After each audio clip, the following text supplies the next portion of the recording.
السلام علیکم ناظرین۔ زوہا کی شادی ایک بڑے اور کھاتے پیتے گھرانے میں ارسلان سے ہوئی۔ ارسلان کا ایک چھوٹا بھائی تھا حماد۔ حماد خاموش، طبی اور تھوڑا پراسرار تھا۔ وہ اکثر اپنے کمرے میں بند رہتا یا زوہا کو عجیب نظروں سے دیکھتا۔ زوہا کو شروع میں ڈر لگا کہ شاید حماد کی نیت ٹھیک نہیں ہے، کیونکہ وہ اکثر آدھی رات کو زوہا کے کمرے کے چکر لگاتا تھا۔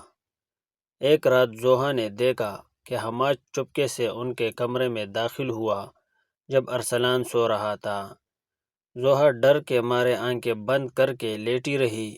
اس نے دیکھا کہ حماد نے ارسلان کے سرہانے رکھی ہوئی پانی کی بوتل میں کچھ ملایا اور خاموشی سے باہر نکل گیا۔ زوہا کا دل زور زور سے دھڑکنے لگا۔ اسے یقین ہو گیا کہ حماد اپنے بھائی کی جان لینا چاہتا ہے تاکہ جائیداد پر قبضہ کر سکے۔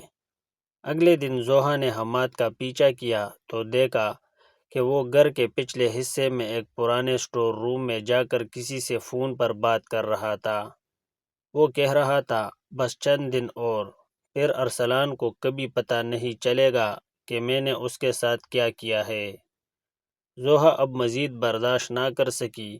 اس نے ارسلان کو سب بتانے کا فیصلہ کیا، لیکن ارسلان اس وقت بہت بیمار تھا اور ڈاکٹروں کو بھی سمجھ نہیں آ رہی تھی کہ اسے کیا ہوا ہے۔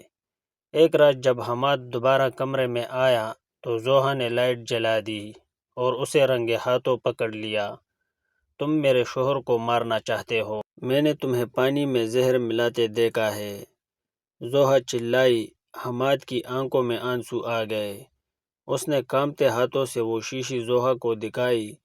وہ زہر نہیں بلکہ ایک بہت مہنگی بیرون ملک کی دوا تھی۔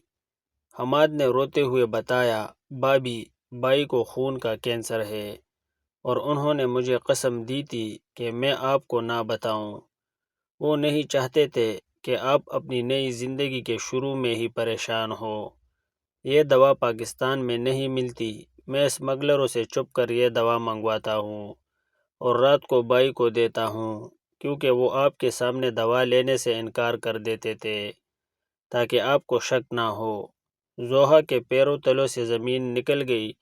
جس دیوار کو وہ گنہگار سمجھ رہی تھی، وہ تو اپنے بھائی کی زندگی بچانے کے لیے اپنی بدنامی کا خطرہ مول لے رہا تھا۔ ارسلان جاگ چکا تھا۔ اس نے زوہا کا ہاتھ تھاما اور کہا، حماد میرا بھائی نہیں، میرا بیٹا ہے۔ اس نے میری خاطر بہت دکھ سہے ہے۔ زوہا کو اپنی سوچ پر شرمندگی ہوئی اور اس نے حماد سے معافی مانگی۔ کہانی کا اختتام اس پیغام پر ہوتا ہے کہ ہر وہ چیز جو بری نظر آتی ہے ضروری نہیں کہ وہ بری ہو۔ بعض اوقات سچ ہماری سوچ سے بالکل مختلف ہوتا ہے۔